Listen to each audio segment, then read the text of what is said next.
உலக புகழ்பெற்ற திருவாரூர் ஆழி தேரோட்டம் கோலாகலமாக தொடங்கி நடைபெற்று வருகிறது. அதன் நேரடி காட்சிகளை தற்போது பார்க்கலாம்.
உலக புகழ்பெற்ற திருவாரூர் ஆழி தேரோட்டம் கோலாகலமாக தொடங்கியிருக்கிறது. இது பற்றிய தகவல்களை ஆன்மீக பேச்சாளர் பாகிரதி அவர்களிடம் கேட்டு பெறலாம். வணக்கம் மேம், இணைப்பில் இணைந்தமைக்கு நன்றி. தற்போது உலக புகழ்பெற்ற ஆழி தேரோட்டம் என்பது கோலாகலமாக தொடங்கி நடைபெற்று வருகிறது. இதன் சிறப்பம்சங்கள் என்ன? முழு விவரங்களை பதிவு பண்ணுங்க. வணக்கம். தந்தி தொலைக்காட்சி நேயர்களுக்கும் சிவபக்தர்களுக்கும் ஆன்மீக உலகிற்கும் வணக்கங்கள். நமச்சிவாய வாழ்க, நாதன் தாழ் வாழ்க, இமைப்பொழுதும் என் நெஞ்சில் நீங்காதான் தாழ் வாழ்க, தென்னாடுடைய சிவனே போற்றி, எந்நாட்டவர்க்கும் இறைவா போற்றி. திருவாரூர் தேர் ஆசியாவிலேயே மிகப்பெரிய தேராகும். திருவாரூர் தேர் போல் அசைந்து வருகிறாயே என்று கூறுவார்கள். ஆமாம், அது மிகவும் மெதுவாகத்தான் வரும், ஆனால் மிகப்பெரிய தேர். பங்குனி உத்திர பெருவிழாவை ஒட்டி இந்த தேர் திருவிழா நடைபெறுகிறது. ஹஸ்த நட்சத்திரத்தில் இந்த கொடியேற்றம் துவங்குகிறது. மேஷ லக்னத்தில் கொடியேற்றம் துவக்கம். 12 லக்னங்கள் உண்டு. அவற்றில் மேஷ லக்னம் முதன்மையானது. இறைவன் முதன்மையானவர் அல்லவா?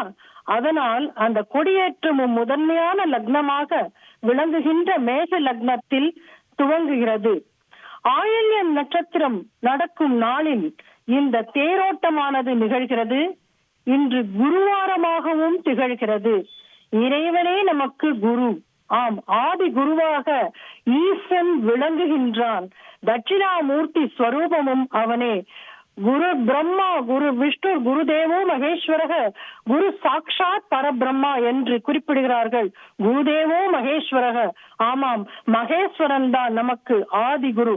அப்படிப்பட்ட மகேஸ்வரனுக்கு நடக்கக்கூடிய இந்த தேரோட்டம் அப்பரும் ஞான சம்பந்தரும் சேர்ந்து நிகழ்த்திய ஒரு தேரோட்டமாக கூறப்படுகிறது. அவ்வாறு அப்பரும் ஞான சம்பந்தரும் சேர்ந்து நடத்திய பொழுது அதனை முன்னின்று பார்த்து மகிழ்ந்து ஆசி பெற்றவர் சுந்தரமூர்த்தி சுவாமிகள் என்று கூறப்படுகிறது. முதலில் இந்த தேரை வடம் பிடித்தவர் யார் தெரியுமா? முச்சுக்குந்த சக்கரவர்த்தி. இந்த தேரை முதலில் ஓட்டியவர் பிரம்மா. இந்த தேர் தேவ சிற்பியான மயனால் வடிவமைக்கப்பட்ட ஒரு தேராகும். பல 100 ஆண்டுகளாக இந்த தேர் ஓடிக்கொண்டிருக்கிறது. 4 குதிரைகள் இந்த தேரில் உண்டு. இவை 4 வேதங்களை குறிக்கும். 64 தூண்கள் இந்த தேரில் உண்டு. இவை 64 கலைகளை குறிக்கும். அதாவது 16 பெருக்கல் 4 64 ஆகும். 16 என்பது லலிதா திரிபுர சுந்தரியின் மூல மந்திரமாக திகழ்கின்ற ஷோடசியை குறிக்கும். சக்தி வேறு சிவன் வேறு இல்லை அல்லவா? ஈசன் இங்கு இறைவனாக காட்சியளித்து எங்கும் நிறைந்து நமக்கு அருள் பாலிக்கின்றார். இந்த தேரோட்டம் நிகழ்வதற்கு காரணம் முச்சுக்குந்த சக்கரவர்த்தி. அவர்தான் வடம் பிடித்தவர் முதலில். ஒரு சமயம் முச்சுக்குந்த சக்கரவர்த்தி தேவலோகத்திற்கு சென்றிருந்தார். அப்பொழுது இந்திரன் அவருக்கு 7 லிங்கங்களை வழங்கினார். இந்த 7 லிங்கங்கள் முச்சுக்குந்த சக்கரவர்த்தியால் 7 விடங்க கஷேத்திரங்களில் நிறுவப்பட்டுள்ளன. அந்த விடங்க கஷேத்திரங்களில் ஒன்றுதான் மிகவும் பிரசித்தி பெற்ற திருவாரூர். இந்த திருவாரூருக்கு மற்ற ஒரு சிறப்பு உண்டு. இங்கு பஞ்சவாத்தியம் இருக்கிறது. இந்த பஞ்சவாத்தியம் நமச்சிவாயத்தை குறிப்பதாகும். வேறு எங்கிலும் இந்த பஞ்சவாத்தியத்தை நாம் காண முடியாது. ஒரு சமயம் இந்த சோழ நாட்டில் தானே தேர் ஓடுகிறது. சோழ சக்கரவர்த்தியானவர் தேரோட்டத்திற்கு ஆயத்தங்களை செய்து வைத்திருந்தார். தேர் ஓட்டம் நிகழப் போகிறது. அத்துணை பேரும் வடம் பிடித்து நகர்த்துகிறார்கள். தேர் நகருவதாவே இல்லை.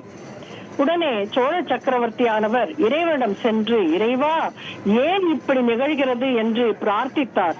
அப்பொழுது ஒரு முதியவர் வந்து கொண்டியை கூப்பிட்டு முன்னால் நடனமாட சொன்னால்தான் தேர் நகரும் என்று கூறினார்.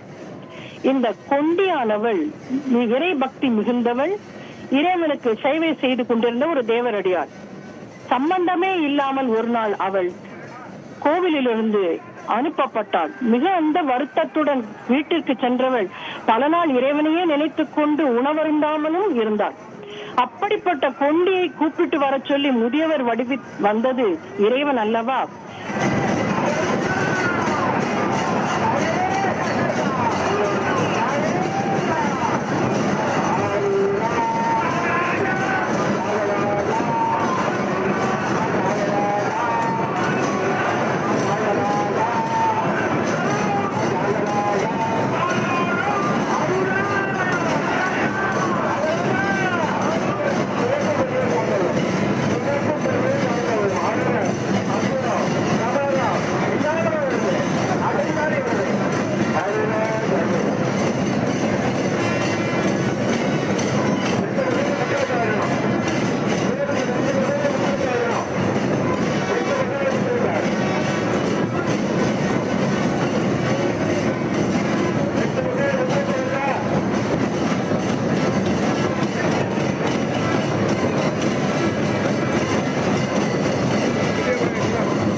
உலக புகழ்பெற்ற திருவாரூர் ஆழி தேரோட்டம் கோலாகலமாக தொடங்கி நடைபெற்று வருகிறது. அதன் நேரடி காட்சிகளை நாம் பார்த்தோம். செய்திகளை உடனுக்குடன் தெரிந்து கொள்ள உடனே சப்ஸ்கிரைப் பண்ணுங்க.